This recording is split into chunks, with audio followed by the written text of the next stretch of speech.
नमस्कार दोस्तों, मैं विनोद कश्यप एक बार फिर आपके सामने अपने न्यू वीडियो के साथ। इससे पीछे के वीडियोस में हमने पढ़ा था जयगढ़ दुर्ग जयपुर का, और इस वीडियो में हम पढ़ने वाले हैं शेरगढ़ दुर्ग। नाम एक, दुर्ग दो, जिले दो, ठीक है ना। एक दुर्ग शेरगढ़ जो 12 में पड़ता है, एक दुर्ग शेरगढ़ जो धौलपुर में पड़ता है, और लगभग कई बार क्वेश्चन भी इन्हीं से पुट होता है, ठीक है ना दोस्तों। ज्यादातर इस दुर्ग से क्वेश्चन पुट होता है, लेकिन हम इनके बारे में चर्चा करेंगे। उससे पहले मेरी आप लोगों से वही अपील कि जो बच्चे या जो स्टूडेंट्स नए हैं और मेरे चैनल को देख रहे हैं और इस वीडियो को देख रहे हैं, तो सबसे पहले मेरे चैनल को सब्सक्राइब कर लें, और उसके बाद मेरे चैनल के अंदर बेल आइकन का जो बटन है उसे भी दबा लें, ताकि मेरे आने वाले न्यू वीडियोस के नोटिफिकेशन जो है वो आपको मिलते रहे।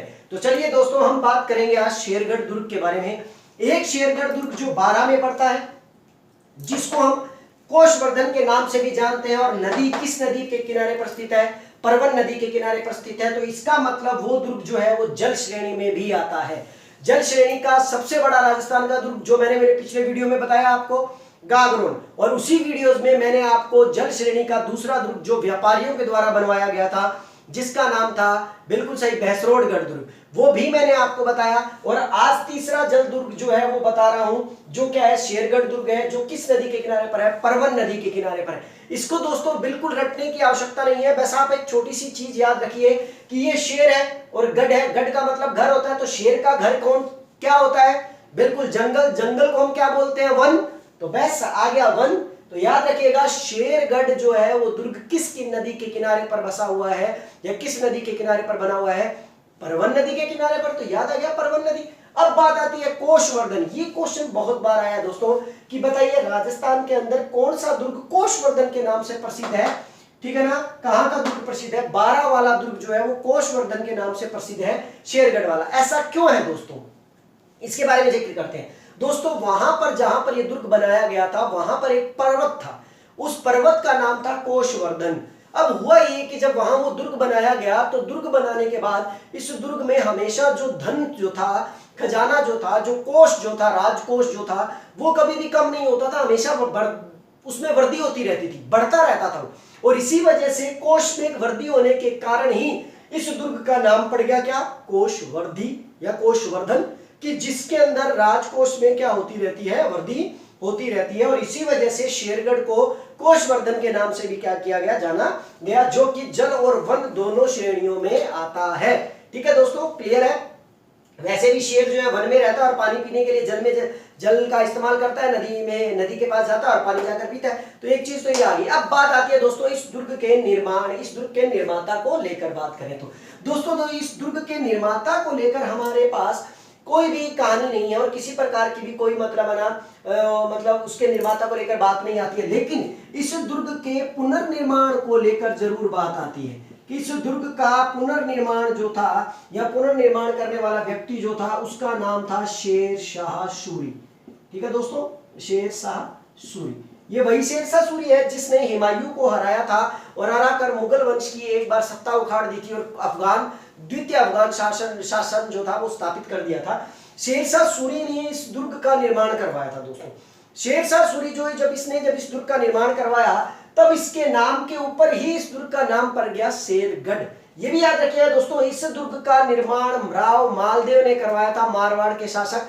लेकिन इस दुर्ग का जीर्णोद्धार भी शेरशाह सूरी ने करवाया था। इस वजह से इस दुर्ग का नाम भी शेरगढ़ दुर्ग पड़ा, जो कि धौलपुर के अंदर है। हम इसके बारे में आगे चर्चा करते हैं। अब मुद्दा आता है, शेरगढ़ दुर्ग में ऐसी और कौन कौन सी चीजें हैं जिनके बारे में हम बात करते हैं कि आगे मतलब शेरशाह सूरी के बाद इस दुर्ग को निर्माण करवाने में और किसने कुछ योगदान दिया। पुनर्निर्माण इसका करवाया, और पुनर्निर्माण करवाने के बाद जब ये दुर्ग जो था वो थोड़ा जीर्ण शीर्ण अवस्था में आ गया, तो उसकी मरम्मत जो थी, जीर्णोद्धार जो था, जीर्णोद्धार करवाने वाले व्यक्ति कौन थे? एक महाराजा उम्मेद सिंह थे, महाराव उम्मेद सिंह। ठीक है, उम्मेद सिंह बूंदी के शासक थे दोस्तों। महाराव उम्मेद सिंह जो थे, उनको इस बात का पता लगा कि 12 शेरगढ़ का दुर्ग जो है वो मरम्मत मांग रहा है, उसका जीर्णोद्धार करवाना चाहिए। तो कहते हैं कि महाराव उम्मेद सिंह ने अपने दीवान जालिम सिंह को यह बात बोली। ठीक है दोस्तों, याद रखिए उस समय उनका दीवान जो था वो कौन था? जालिम सिंह था। ठीक है ना, जालिम सिंह को उन्होंने अपनी ये बात बोली। तो जालिम सिंह ने उस वक्त भीतर इस दुर्ग के अंदर अर्थात कई कलात्मक जो है वो महल बनवाए, ताकि इस दुर्ग की और अधिक शोभा बन जाए। तो याद रखिए दोस्तों, महाराव उमेद सिंह के दीवान जालिम सिंह ने इस दुर्ग में अनेक कलात्मक महल का निर्माण करवाया था, जिन कलात्मक महलों के अंदर बूंदी के शासक रहते थे। अब बूंदी के शासक आप जानते हो दोस्तों कौन से राजा कहलाते हैं? झाला राजा, ठीक है ना, झाली रानियां, ठीक है ना। वैसे ही तो इसीलिए याद रखो कि जब झाला राजा जो कहलाते हैं, झाला मतलब जिनके नाम के आगे झाला लगता है, इसी वजह से जब वो शासक उस बूंदी के महलों के अंदर न रहकर 12 के महलों के अंदर रहते थे, तब ऐसी वजह से इन महलों का नामकरण जो है उन्हीं के नाम पर हो गया और इनको कहा जाने लगा झालाओं की हवेली। झालाओं की हवेली अर्थात केवल उन हवेलियों में कौन रहते थे? झाला राजा ही रहते थे। इस वजह से जिन महलों का निर्माण जालिम सिंह ने करवाया था, उन महलों को झालाओं की हवेली के नाम से क्या किया जाने लगा? पुकारा जाने लगा। अब इस दुर्ग की और इंपॉर्टेंट बात क्या दोस्तों? इस दुर्ग की और इंपॉर्टेंट बात यह है कि इस दुर्ग के अंदर ही आपको बौद्ध विहार और मठ देखने को मिलते हैं। सबसे इंपॉर्टेंट बात है दोस्तों ये, बौद्ध विहार व मठ। बौद्ध विहार व मठ जो है वो आपको राजस्थान के किस दुर्ग में देखने को मिलते हैं? शेरगढ़ 12 के दुर्ग में आपको देखने को मिलते हैं। और इनका निर्माता जो था, उसके निर्माता का नाम था देवदत्त।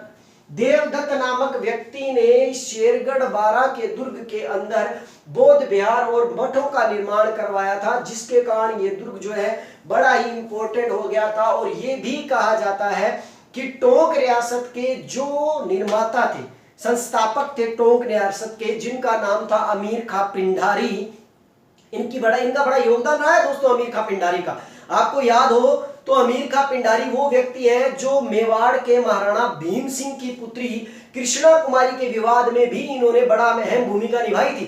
ये वही कृष्णा कुमारी है जिसको लेकर मारवाड़ और आमेर के अंदर, या मारवाड़ और जयपुर के राजाओं के अंदर, आमेर के राजाओं के अंदर तनातनी चल गई थी। और इसी कृष्णा कुमारी के इस मैटर को हम कृष्णा कुमारी विवाद के नाम से जानते हैं। उसके अंदर अमीर खां पिंडारी की बड़ी अहम भूमिका रही थी। ये अमीर खां पिंडारी टोंक रियासत का संस्थापक है। इसी अमीर खां पिंडारी ने कभी अपने परिवार के साथ संकट काल के अंदर इस दुर्ग के अंदर शरण ली थी। बड़ा इंपॉर्टेंट क्वेश्चन है दोस्तों कि अमीर खां पिंडारी ने संकट काल के अंदर अपने परिवार के साथ राजस्थान के किस दुर्ग में शरण ली थी?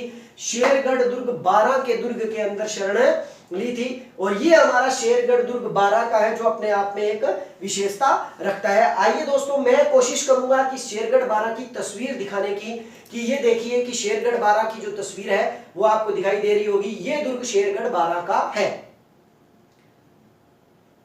चलिए दोस्तों, अब हम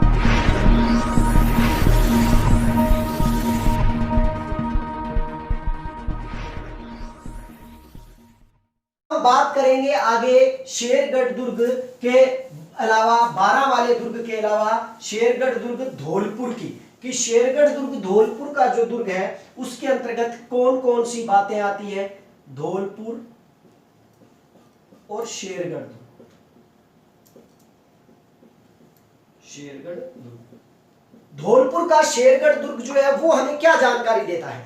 दोस्तों धौलपुर का शेरगढ़, सबसे पहले मैंने आपको बताया ये दुर्ग जो है वो किस श्रेणी में लिया जाता है? गिरी श्रेणी में लिया जाता है। और राजस्थान के किस जिले के अंदर है? धौलपुर जिले के अंदर आता है। नंबर 1 चीज। दूसरी बात, इस शेरगढ़ दुर्ग का निर्माता जो है, मैंने अभी आपको बताया था, शेरगढ़ दुर्ग का निर्माता मारवाड़ का शासक राव मालदेव था। राव मालदेव ने इस दुर्ग का निर्माण 1540 के अंदर अपनी सहायता के लिए, अपने रिजर्व काल के लिए, या अपने वर्चस्व को बढ़ाने के लिए इस दुर्ग का निर्माण करवाया था मालदेव ने 1540 के अंदर। लेकिन कहते हैं कि इसी दुर्ग को बाद में शेरशाह सूरी ने अपने अधिकार में ले लिया। और शेरशाह सूरी ने अपने अधिकार में लेने के बाद इस दुर्ग का क्या करवाया? पुनर्निर्माण करवाया।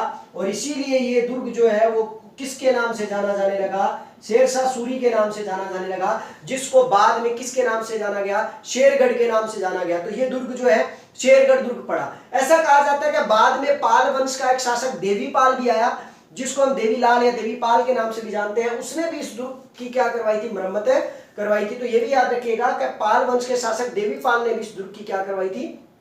मरम्मत करवाई थी। लेकिन हम आगे बात कर रहे हैं कि नॉर्मल बातें केवल इन्हीं दोनों शासकों की आती है, इन्हीं दोनों शासकों को लेकर ही इसके बारे में बात आती है। जब शेरशाह सूरी ने इस दुर्ग का पुनर्निर्माण करवाया था, धौलपुर वाले शेरगढ़ दुर्ग का जब इन्होंने शेरशाह सूरी ने पुनर्निर्माण करवाया था, तो उस वक्त शेरशाह सूरी ने अपने गुरु की याद के अंदर यहाँ पर एक मजार बनवाई थी, जिसका मजार का नाम था मीर सैयद मजार। दोस्तों ये याद रखिएगा, मीर सैयद मजार जो है शेरशाह सूरी ने अपनी गुरु की याद के अंदर बनवाई थी, जो इसी दुर्ग के अंदर आपको देखने को मिलती है। और कहते हैं कि इस दुर्ग के अंदर मुगल सम्राट या मुगल बादशाह अकबर भी एक रात यहां रुका था। याद रखिए दोस्तों, धौलपुर के दुर्ग के अंदर मुगल सम्राट अकबर भी एक रात रुका था, ये याद रखिएगा। ठीक है दोस्तों, अकबर धौलपुर वाले दुर्ग में रुका, 12 वाले में नहीं रुका दोस्तों, धौलपुर वाले दुर्ग के अंदर, ठीक है ना, अकबर रुका था, एक रात यहाँ रुका था। अकबर एक रात यहाँ रुका है। उसके बाद ऐसा कहा जाता है कि ये दुर्ग अकबर को बड़ा पसंद आया, और अकबर को पसंद आया तो अकबर ने क्या किया, इस दुर्ग को, शेरगढ़ धौलपुर वाले दुर्ग को क्या कर दिया कि मुगलों की चौकी बना दी दोस्तों, इसको मुगल चौकी, और यहाँ एक चौकी स्थापित कर दी, और मुगलों की चौकी के रूप में ये दुर्ग इस्तेमाल में आने लगा। और मुगलों की एक छोटी सी सैनिक टुकड़ी जो थी वो यहाँ रहने लगी और संपूर्ण क्षेत्रों पर नजर रखने लगी। क्योंकि इसका रीजन क्या है, क्योंकि ये जो दुर्ग है शेरगढ़, ठीक है ना, धौलपुर वाला दुर्ग, इसकी सबसे इंपॉर्टेंट बात क्या है, शेरगढ़ धौलपुर वाले दुर्ग की इंपॉर्टेंट बात यह है कि ये दुर्ग राजस्थान के यूपी और एमपी अर्थात उत्तर प्रदेश और मध्य प्रदेश की सीमा पर स्थित है। क्योंकि आप जानते हो धौलपुर जिला जो है वो 2 राज्यों से सीमा बनाता है, एक उत्तर प्रदेश से और एक मध्य प्रदेश से। तो आप समझदार हो कि ये दुर्ग जो है वो यूपी और एमपी के कई क्षेत्रों पर नजर रख सकता है। इसीलिए अकबर के बाद इस दुर्ग को एक मुगलों की चौकी के रूप में स्थापित कर दिया गया, और ये दुर्ग जो है मुगलों की चौकी बन गई, और यहां से सारा काम स्टार्ट होने लगा। अब इस दुर्ग की सबसे इंपॉर्टेंट और लास्ट बात बता देता हूं दोस्तों मैं आपको इसी दुर्ग के अंदर एक हुंकार, एक तोप मिलेगी, जिस तोप का नाम है हुंकार तोप। कई बार क्वेश्चन आया हुआ है दोस्तों परीक्षाओं में कि हुंकार तोप जो है वो राजस्थान के किस जिले में है, धौलपुर जिले में है, और किस दुर्ग में है, शेरगढ़ के दुर्ग में है।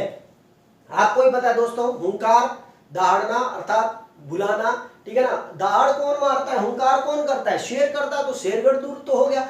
अब बात आती है कि धौलपुर में है या वो बारां में है। तो आप इसको याद रखो कि भाई साहब, शेर जब दहाड़ता है ना तो लोगों का रंग क्या हो जाता है, धोड़ा पड़ जाता है। वैसे तो कहते हैं पीला पड़ जाता है, लेकिन पीला आदमी क्या होता है, धोड़ा दिखाई देता है। क्योंकि मारा एक कहावत है कि मेरो ज्यादा गोरो बिंग पीलिया गो रोग, समझो नहीं थे भाई। बात है कि अपन अगर कोई आदमी आपड़ो ज्यादा गोरो दिखाओ तो बिंगा पीलिया गो रोग ही मानागा, तो इंगा मतलब जो भी कोई पीड़ो है समझ लो वो क्या है, धोड़ो है। तो ये समझ लो कि हुंकार भर रहा है कौन, शेर, और शेर जब हुंकार भरता है तो बड़े बड़े लोगों का रंग क्या हो जाता है, सफेद पड़ जाता है। सफेद मतलब धोड़ो, धौलपुर। याद हो जाएगा, कर लियो, याद ना होया तो ट्रिक को याद कर लियो, नहीं तो भी याद कर लियो। हुंकार तोप जो है वो राजस्थान के शेरगढ़ दुर्ग के अंदर क्या है, स्थित है। इस हुंकार की तोप की मुख्य बात यह है कि क्वेश्चन यहां से पुट नहीं होगा, बल्कि अब इंपॉर्टेंट क्वेश्चनों के रूप में जब वो डीप जा रहा है तो ये क्वेश्चन पूछ सकता है कि बताइए इससे मतलब है ना, हुंकार तोप का निर्माता कौन था।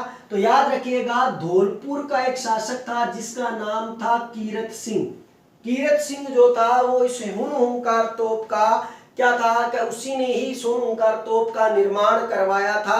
लेकिन ये भी याद रखिएगा कि निर्माण करवाने वाला कीरत सिंह था, लेकिन इस तोप का शिल्पी जो था अर्थात बनाने वाला जो था उसका नाम सीताराम था। भाई साहब क्या राम था, सीताराम, राम सीता सीताराम। तो बिंगो नाम क्यों दोस्तों, सीताराम। तो ठंड बीठा है कि सीताराम ने ऐसी हुंकार भरी कि सारा लोग दौड़ा हो गया, अर्थात धौलपुर में शेर हो गयो, गूंज गयो, थाने याद हो जाओ। तो ये दुर्ग जो है, 2 दुर्ग है शेरगढ़ के।